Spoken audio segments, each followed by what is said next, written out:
তাহলে শুরু করছি ষষ্ঠ অধ্যায়ের 2 নম্বরের প্রশ্ন।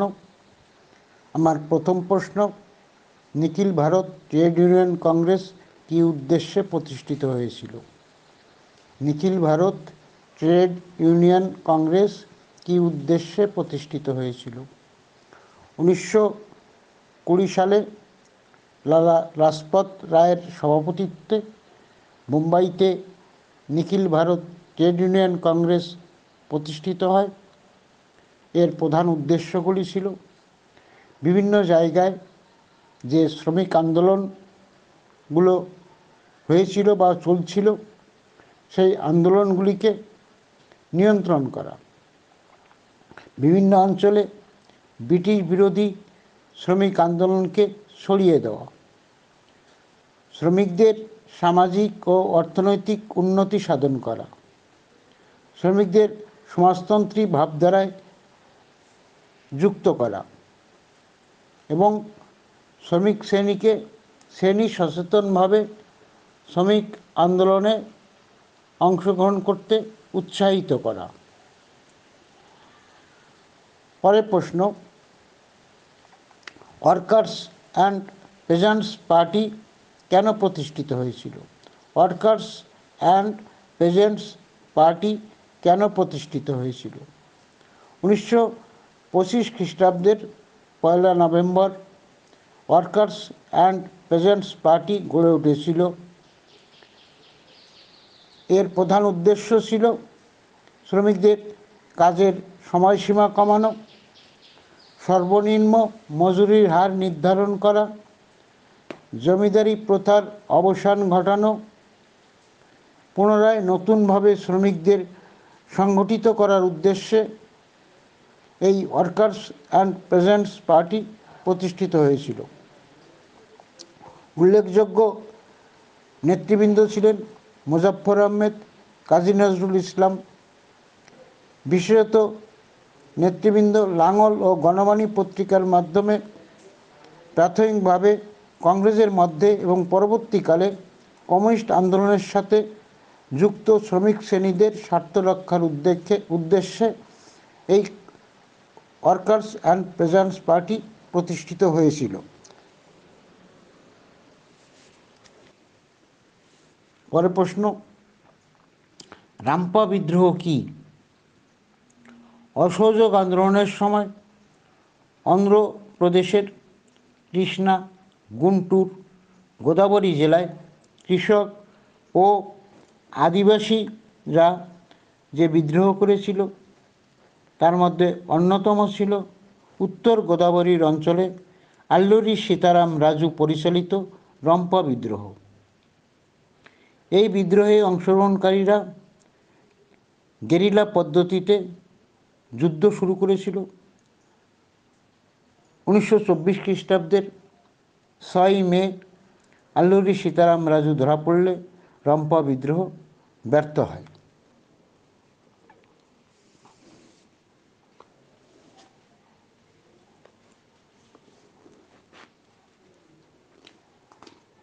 এর পরের প্রশ্ন,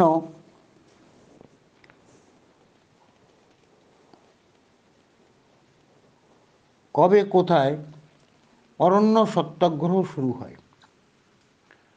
অসহযোগ আন্দোলনের সময় 1921 খ্রিস্টাব্দের সেপ্টেম্বর মাসে অরণ্য সত্যাগ্রহ শুরু হয়। অন্ধ্র অঞ্চলের উদাপ্পার রায়চটি তালুক ও গুন্টুরের পালনাথ তালুকে অরণ্য সত্যাগ্রহ উদযাপিত হয়। গান্ধীজির অনুসৃত সত্যাগ্রহ নীতির প্রয়োগ ছিল এই অরণ্য সত্যাগ্রহ। এখানে সরকারের সংরক্ষিত বনভূমি ধ্বংস করা হয়েছিল। এটা অনেকটা বিকৃত প্রয়োগ ছিল অহিংসার।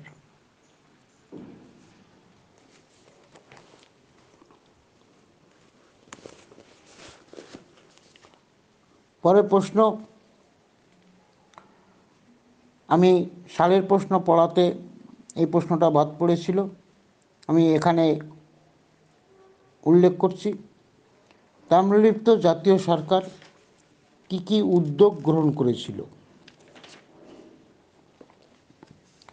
ভারত ছাড়ো আন্দোলনকালে পশ্চিমবঙ্গের মেদিনীপুর জেলায় সতীশচন্দ্র সামন্তের নেতৃত্বে তাম্রলিপ্ত জাতীয় সরকার বিভিন্ন উদ্যোগ গ্রহণ করেছিল। এই সময় যে বিধ্বংসী ঘূর্ণিঝড় হয়েছিল, তারপরে ত্রাণ সংগ্রহ ও তা বন্টনের উদ্যোগ গ্রহণ করেছিল তাম্রলিপ্ত জাতীয় সরকার। সুতাহাটা, নন্দীগ্রাম, মহিষাদলের জাতীয় সরকারের সঙ্গে সংযোগ গড়ে তুলেছিল। সালিশি সভার মাধ্যমে এই সরকার গ্রামের বিভিন্ন বিবাদ মেটানোর চেষ্টা গ্রহণ করেছিল। তাম্রলিপ্ত জাতীয় সরকার বিদ্যুৎ বাহিনী নামে একটি সশস্ত্র বাহিনীও গড়ে তুলেছিল। ম্যাক্সওয়েল তদন্ত কমিটি কি? গুজরাটের বারদৌলি তালুকে যে কৃষক আন্দোলন বারদৌলি সত্যাগ্রহ শুরু করেছিল, এই সত্যাগ্রহ আন্দোলন একটি জাতীয় বিষয়ে পরিণত হলে এবং গিন্নি কামগার ইউনিয়নের শ্রমিক আন্দোলনের সঙ্গে যুক্ত হয় আশঙ্কা দেখা দিলে বোম্বাই সরকার এই তদন্ত কমিটি গঠন করে। ম্যাক্সওয়েল বুমফিল্ড কমিটি তদন্ত শেষে প্রতিবেদন পেশ করে। তাতে বলা হয়, সরকার বারদৌলিতে রাজস্ব বৃদ্ধি ছিল ত্রুটিপূর্ণ। বারদৌলির রাজস্ব কমিয়ে দেওয়া হয়।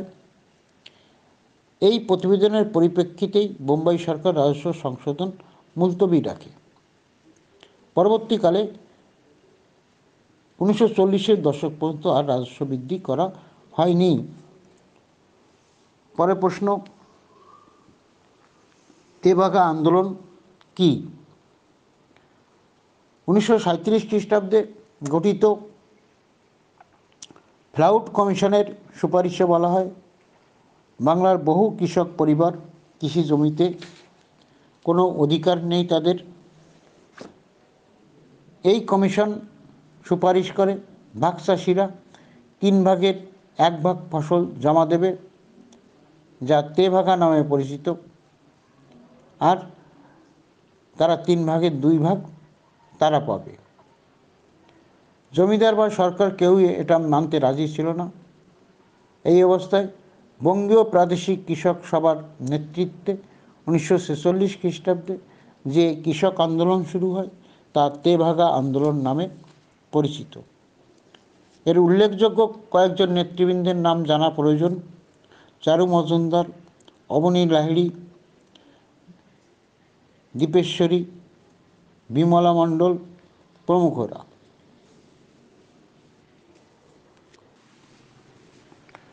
কে কবে মাদ্রাস লেবার ইউনিয়ন প্রতিষ্ঠা করেন?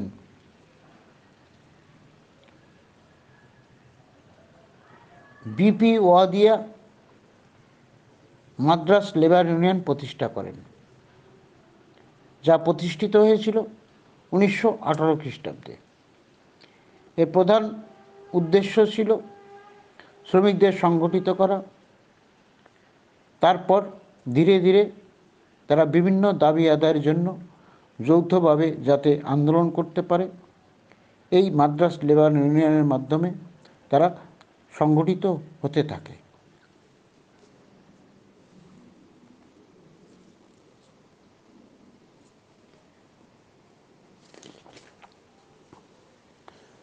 পরে প্রশ্ন, যদিও প্রশ্নটা অন্যভাবে আমি আগে একবার বলেছিলাম যে আইএনটিইউসি নিখিল ভারত ট্রেড ইউনিয়ন কংগ্রেস কেন প্রতিষ্ঠিত হয়েছিল, আর এই প্রশ্নটা হচ্ছে কবে কার নেতৃত্বে নিখিল ভারত ট্রেড ইউনিয়ন কংগ্রেস প্রতিষ্ঠিত হয়। 1920 খ্রিস্টাব্দের 21শে অক্টোবর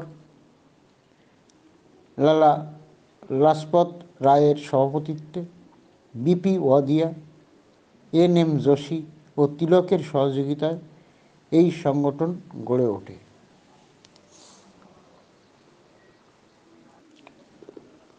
ভারতের কবে কোথায় কমিউনিস্ট পার্টি গড়ে ওঠে? অথবা এর সঙ্গে সম্পর্কিত আরেকটি প্রশ্ন, ভারতের কমিউনিস্ট পার্টিকে দ্বিজ বলার কারণ কি? দ্বিজ কথার অর্থ যার 2 বার জন্ম হয়েছে। প্রথমে 1920 খ্রিস্টাব্দে রাশিয়ার তাশখন্দে প্রবাসী বিপ্লবীদের সংগঠিত করে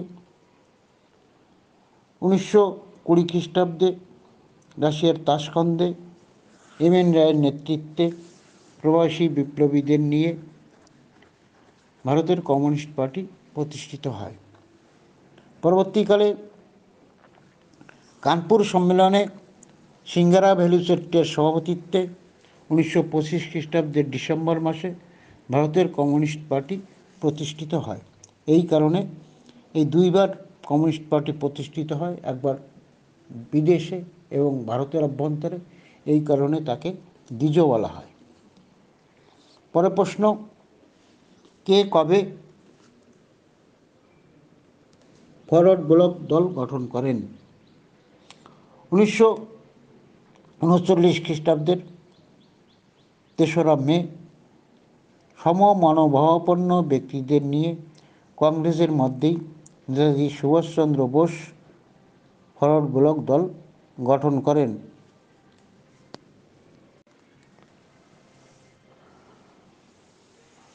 ভারতে ক্রমান্বয়ে কমিউনিস্ট পার্টি প্রতিষ্ঠিত হওয়ার পর কমিউনিস্টদের প্রভাব প্রতিপত্তি বৃদ্ধি পাওয়াকে লক্ষ্য করে ব্রিটিশ সরকার ভীত হয় এবং তাদের নেতৃত্বে শ্রমিক কৃষক আন্দোলন সংগঠিত হওয়ার পরিপ্রেক্ষিতে 1929 খ্রিস্টাব্দের 20 মার্চ মুজাফফর আহমেদ, পিসি যোশী, ধরণী গোস্বামী, ব্রিটিশ কমিউনিস্ট নেতা বেঞ্জামিন ব্র্যাডলি ও ফিলিপ স্প্রাট সহ 33 জন শ্রমিক নেতাকে ব্রিটিশদের বিরুদ্ধে ষড়যন্ত্রের অভিযোগে অভিযুক্ত করে যে মামলা শুরু হয় তা মিরাট ষড়যন্ত্র মামলা নামে পরিচিত। প্রশ্নটা ছিল, মিরাট ষড়যন্ত্র মামলা কি? এর সঙ্গে একটি প্রশ্ন আবার জড়িয়ে থাকে, দুজন বিদেশি মিরাট ষড়যন্ত্রে বা মিরাট মামলায় অভিযুক্ত দুজন বিদেশি কমিউনিস্ট নেতার নাম কি? বেঞ্জামিন ব্র্যাডলি ও ফিলিপ স্প্রাট। আমার পরের প্রশ্ন, ভারত ছাড়ো আন্দোলন থেকে কমিউনিস্ট পার্টি দূরে ছিল কেন? ভারতের স্বাধীনতা সংগ্রামের ইতিহাসে ভারত ছাড়ো আন্দোলন একটি বিশেষ ভূমিকা গ্রহণ করেছে। কংগ্রেস পরিচালিত এই স্বতঃস্ফূর্ত গণ আন্দোলনে ভারতীয় কমিউনিস্ট পার্টি যোগদান করেনি। তার কারণ হলো, ভারতীয় কমিউনিস্ট পার্টি ভারত ছাড়ো আন্দোলন থেকে দূরে সরেছিল কারণ দ্বিতীয় বিশ্বযুদ্ধে হিটলার সোভিয়েত রাশিয়াকে আক্রমণ করে। সোভিয়েত রাশিয়া ছিল কমিউনিস্ট রাষ্ট্র এবং ব্রিটেনের মিত্রপক্ষ, ফলে ভারতের কমিউনিস্ট পার্টি সোভিয়েত রাশিয়া ও ব্রিটেনের পক্ষ অবলম্বন করায় ইংল্যান্ড বিরোধী কংগ্রেসি ভারত ছাড়ো আন্দোলনকে তারা সমর্থন জানায়নি। আমার পরের প্রশ্নটা 4 নম্বরের প্রশ্ন হতে পারে, সেটা হলো, মানবেন্দ্রনাথ রায় বিখ্যাত কেন? আমি একটু সংক্ষিপ্তভাবে বলছি।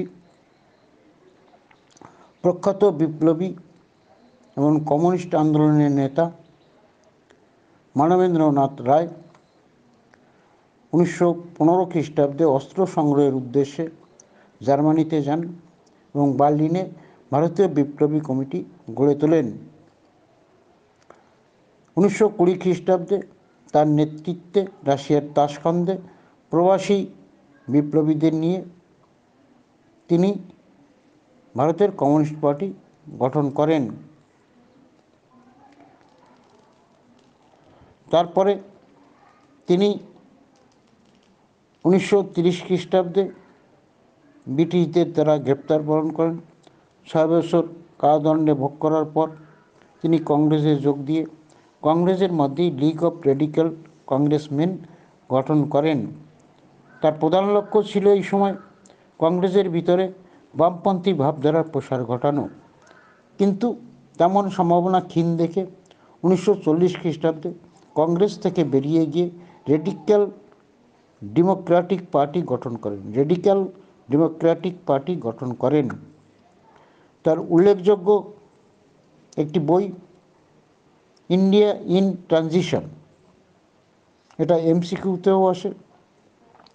বইয়ের নামটি আমি আবার বলছি, ইন্ডিয়া ইন ট্রানজিশন। মানবেন্দ্রনাথ রায় এই গ্রন্থটির জন্য তিনি স্মরণীয়। পরের প্রশ্নটা দুইভাবে হয়। কৃষক আন্দোলনে বাবা রামচন্দ্রের ভূমিকা কীরূপ ছিল, অথবা বাবা রামচন্দ্র বিখ্যাত কেন। এই দুইভাবে প্রশ্ন হলেও মূলত একই ধরনের উত্তর হবে। উত্তর বলছি, বর্তমান উত্তরপ্রদেশ বা যুক্তপ্রদেশে অসহযোগ আন্দোলনের সময়কালে কৃষক আন্দোলন তীব্র আকার ধারণ করে। যুক্তপ্রদেশের কৃষক আন্দোলনের অন্যতম নেতা ছিলেন বাবা রামচন্দ্র। তার নেতৃত্বেই রায়বেরেলি, প্রতাপগড়, সুলতানপুর প্রভৃতি জায়গায় কৃষক আন্দোলন সংগঠিত হয়। মূলত এ সময় বেকার শ্রম, অতিরিক্ত কর আদায়, জমি বেদখল হওয়া প্রভৃতির বিরুদ্ধে কৃষকদের সংঘবদ্ধ করে রামচন্দ্রের নেতৃত্বে খাজনা বন্ধের আন্দোলন শুরু হয়। এবং শুধু তাই নয়, কৃষকদের সংগঠিত করার জন্য তিনি 1920 সালে অযোধ্যা কিষাণ সভা প্রতিষ্ঠা করেন। পরের প্রশ্ন, মাদারি পাশি কে ছিলেন? অসহযোগ আন্দোলনকালে যুক্তপ্রদেশের বিশিষ্ট কৃষক নেতা ছিলেন মাদারি পাশি। যুক্তপ্রদেশের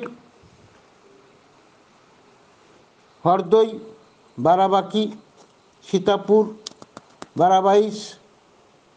বারাইস প্রভৃতি জেলার কৃষকদের সংঘবদ্ধ করে অতিরিক্ত কর আদায়ের ক্ষেত্রে কৃষকদের উপর অত্যাচার, কৃষকদের বেকার শ্রম দিতে বাধ্য করা প্রভৃতির বিরুদ্ধে তার নেতৃত্বে একা আন্দোলন বা একতা আন্দোলন শুরু হয়। 1922 খ্রিস্টাব্দের মার্চ মাসের মধ্যে সরকার চরম দমননীতি প্রয়োগ করে এই আন্দোলন এক প্রকার বন্ধ করে দেয়। এখানে আরেকটি প্রশ্ন হতে পারে যে একা আন্দোলনের এরূপ নামকরণের কারণ কি? 1922 খ্রিস্টাব্দের প্রথম ভাগে বারাবাঁকি, সীতাপুর, বারাইস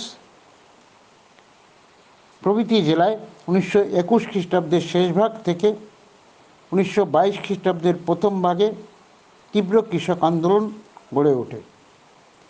আন্দোলনকারীরা একতাবদ্ধ থাকার শপথ নেওয়ার জন্য এর নাম হয় একা বা একতা আন্দোলন। এর পাশাপাশি আমি এখানে আরেকটি প্রশ্নের কথা বলে যাই, কারণ পরবর্তী সময় এটি প্রয়োজন হবে, যে একা আন্দোলন কেন গড়ে উঠেছিল। পূর্বের এই অঞ্চলগুলিতে কৃষকদের নির্ধারিত করের উপর বাড়তি 50% নতুন কর আরোপ, কর আদায় কৃষকদের উপর সীমাহীন অত্যাচার, মালিকের জমি ও খামারে বিনা মজুরিতে কৃষকদের বেকার শ্রম দিতে বাধ্য করা প্রভৃতির কারণে ক্ষুব্ধ কৃষকরা মাদারি পাশি, বাবা গরিবদাস, রামচন্দ্রের নেতৃত্বে যে আন্দোলন শুরু করেছিল তা একা আন্দোলন বা একতা আন্দোলন নামে খ্যাত। আমার পরের প্রশ্ন, বারদৌলি সত্যাগ্রহ আন্দোলন কেন শুরু হয়? 1928 খ্রিস্টাব্দে গুজরাটের সুরাট জেলার বারদৌলি তালুকের কৃষকরা বৃহত্তর যে সত্যাগ্রহ আন্দোলনে ডাক দেয় তা বারদৌলি সত্যাগ্রহ নামে পরিচিত। নিম্নবর্ণের কৃষকরা কালিপ্রাসদের উপর উচ্চবর্ণের কৃষক উজালি পরাশদের অত্যাচারে কৃষকরা ক্ষুব্ধ ছিল। এছাড়া তাদের উপরে বিভিন্ন সময় অত্যাচার করা হতো। তারা বেশিরভাগই ছিল ভূমিহীন ক্ষেত মজুর বা ভাগচাষী। এদের দিয়ে হালি প্রথায় অনুসারে উচ্চবর্ণের জমির মালিকেরা তারা শ্রমিকের কাজ করাতো। সীমাহীন শোষণ, দারিদ্র ও অবজ্ঞার শিকার হতো তারা। এই প্রেক্ষাপটে ব্রিটিশ সরকার রাজস্বের পরিমাণ ২৭ থেকে ৩০ পর্যন্ত বৃদ্ধি করলে এবং আন্তর্জাতিক বাজারে তুলোর দাম পড়ে গেলে এবং জলসেচের সংকট দেখা দিলে কৃষকরা ক্ষোভে ফেটে পড়ে এবং সর্দার বল্লভভাই প্যাটেলের নেতৃত্বে যে কৃষক আন্দোলন সংগঠিত হয় বারদৌলি তালুকে, তা বারদৌলি সত্যাগ্রহ নামে পরিচিত। আমি একটু বিস্তারিত বললাম, এতটা না লিখলেও হবে। ২ নম্বরের জন্য প্রধান বিষয়গুলি লিখলেই হবে। আমার পরের প্রশ্ন, বারদৌলি সত্যাগ্রহ আন্দোলন কেন শুরু হয়? ১৯২৮ খ্রিস্টাব্দে গুজরাটের সুরাট জেলার বারদৌলি তালুকের কৃষকরা বৃহত্তর যে সত্যাগ্রহ আন্দোলনে ডাক দেয় তা বারদৌলি সত্যাগ্রহ নামে পরিচিত। নিম্নবর্ণের কৃষকরা কালিপ্রাসদের উপর উচ্চবর্ণের কৃষক উজালি পরাশদের অত্যাচারে কৃষকরা ক্ষুব্ধ ছিল। এছাড়া তাদের উপরে বিভিন্ন সময় অত্যাচার করা হতো। তারা বেশিরভাগই ছিল ভূমিহীন ক্ষেত মজুর বা ভাগচাষী। এদের দিয়ে হালি প্রথায় অনুসারে উচ্চবর্ণের জমির মালিকেরা তারা শ্রমিকের কাজ করাতো। সীমাহীন শোষণ, দারিদ্র ও অবজ্ঞার শিকার হতো তারা। এই প্রেক্ষাপটে ব্রিটিশ সরকার রাজস্বের পরিমাণ ২৭ থেকে ৩০ পর্যন্ত বৃদ্ধি করলে এবং আন্তর্জাতিক বাজারে তুলোর দাম পড়ে গেলে এবং জলসেচের সংকট দেখা দিলে কৃষকরা ক্ষোভে ফেটে পড়ে এবং সর্দার বল্লভভাই প্যাটেলের নেতৃত্বে যে কৃষক আন্দোলন সংগঠিত হয় বারদৌলি তালুকে, তা বারদৌলি সত্যাগ্রহ নামে পরিচিত। আমি একটু বিস্তারিত বললাম, এতটা না লিখলেও হবে। ২ নম্বরের জন্য প্রধান বিষয়গুলি লিখলেই হবে। আমার পরের প্রশ্ন, বঙ্গভঙ্গ আন্দোলনের কৃষকদের ভূমিকা কী ছিল? অথবা প্রশ্নটাকে ঘুরিয়ে বললে, বঙ্গভঙ্গ বিরোধী আন্দোলনে বাংলার কৃষকরা কেন যোগদান করেনি? উত্তর বলছি, বঙ্গভঙ্গ বিরোধী আন্দোলন শুরু হলে বাংলার কৃষকরা এই আন্দোলন থেকে অনেকটা দূরে ছিল। এর প্রধান কারণ ছিল সুনির্দিষ্ট কোনো কৃষিভিত্তিক কর্মসূচি বঙ্গভঙ্গ বিরোধী আন্দোলনের নেতৃবৃন্দ গ্রহণ করেনি।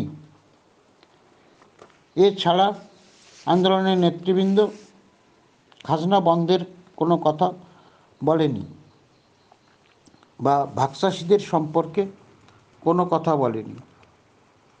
এবং শুধু তাই নয়, যে বঙ্গভঙ্গ বিরোধী আন্দোলনে সাধারণত পূর্ববঙ্গের সংখ্যাগরিষ্ঠ মুসলমান শ্রেণী তারা বঙ্গভঙ্গের সমর্থক ছিল এবং সবথেকে বড় কথা হলো জাতীয় কংগ্রেসের জমিদার ঘেঁষা নীতির জন্য জমিদার শ্রেণী ক্ষুব্ধ হতে পারে, এই ধরনের কোনো কর্মসূচি তারা গ্রহণ করেনি।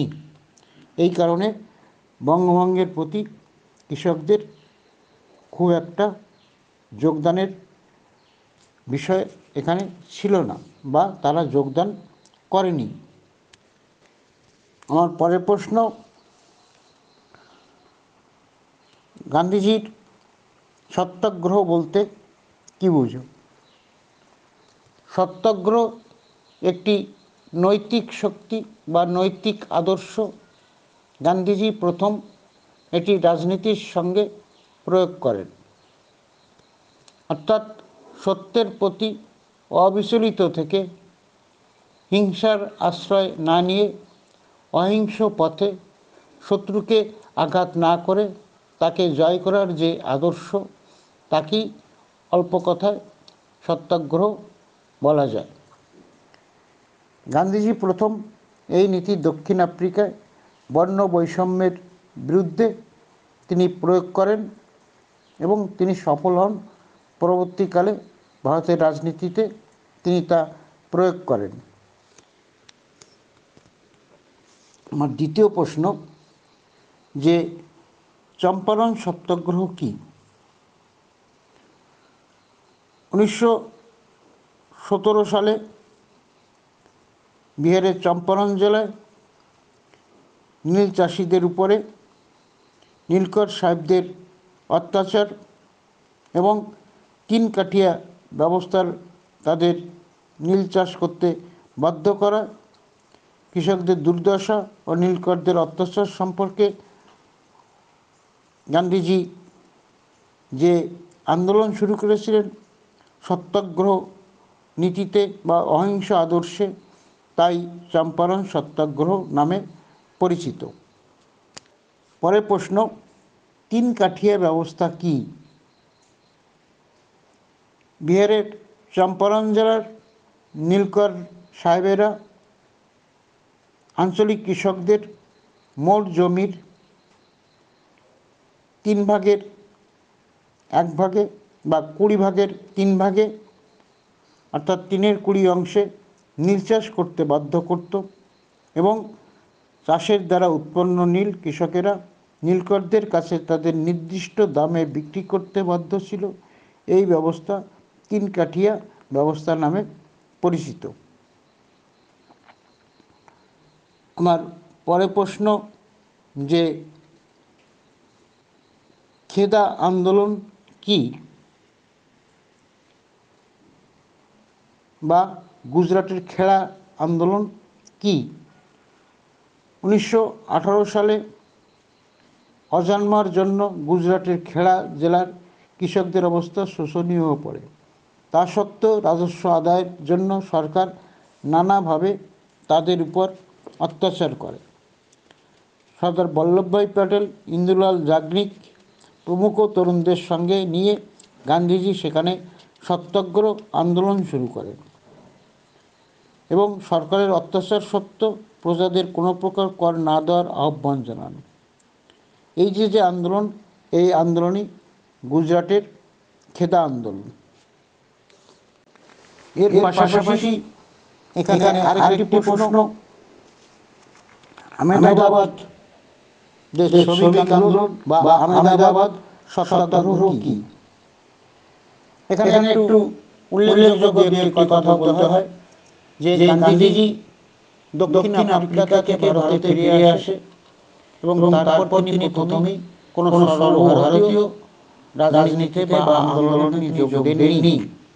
তিনি প্রথম যে তিনটি আঞ্চলিক আন্দোলন শুরু করেছিলেন তার মধ্যে অন্যতম তিনটি হল চম্পারণ সত্যাগ্রহ, খেদা সত্যাগ্রহ এবং আহমেদাবাদ সত্যাগ্রহ।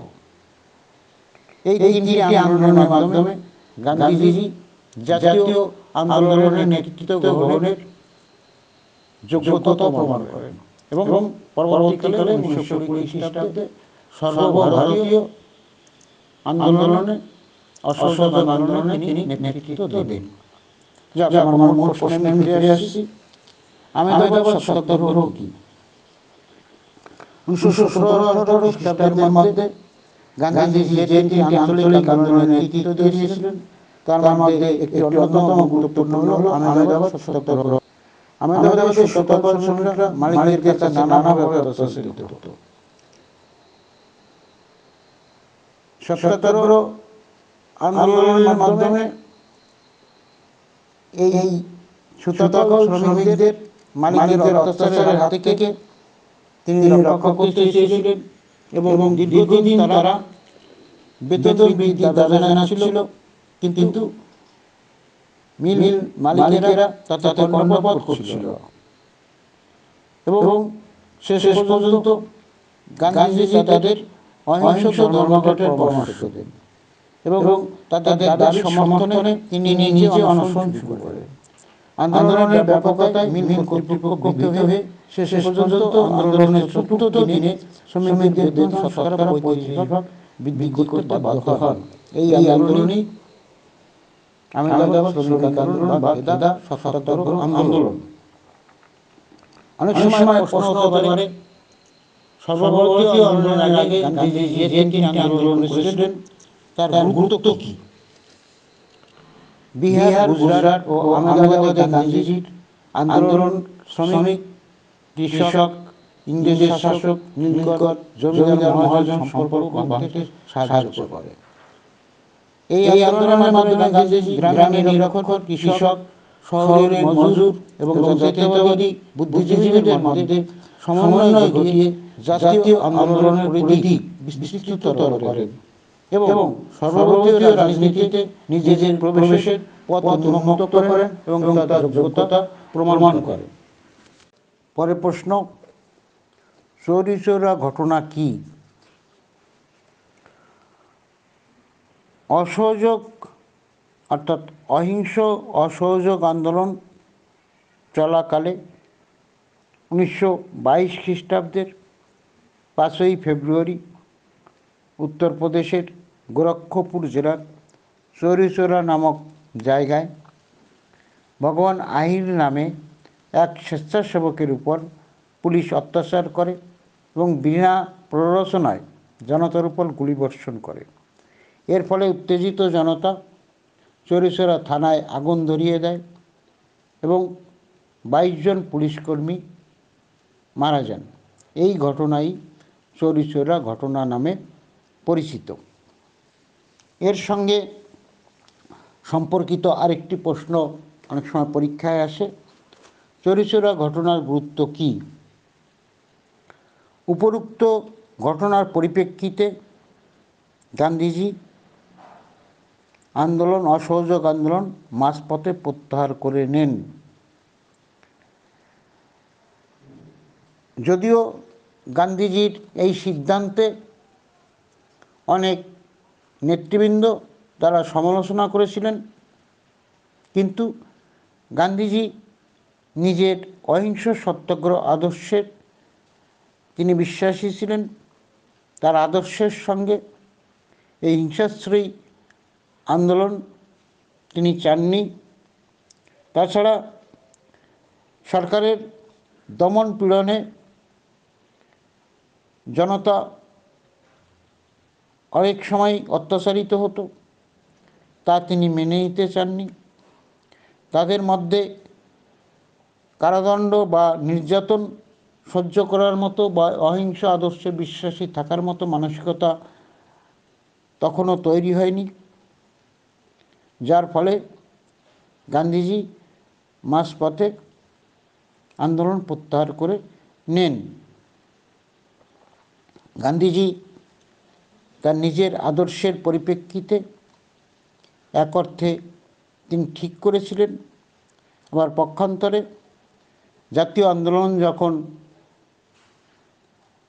খুবই উত্তেজনাময়, সেই সময় তিনি হঠাৎ করে এই আন্দোলন প্রত্যাহার করায় কংগ্রেসের নেতৃবৃন্দের মধ্যে অনেক ক্ষোভের সৃষ্টি হয়।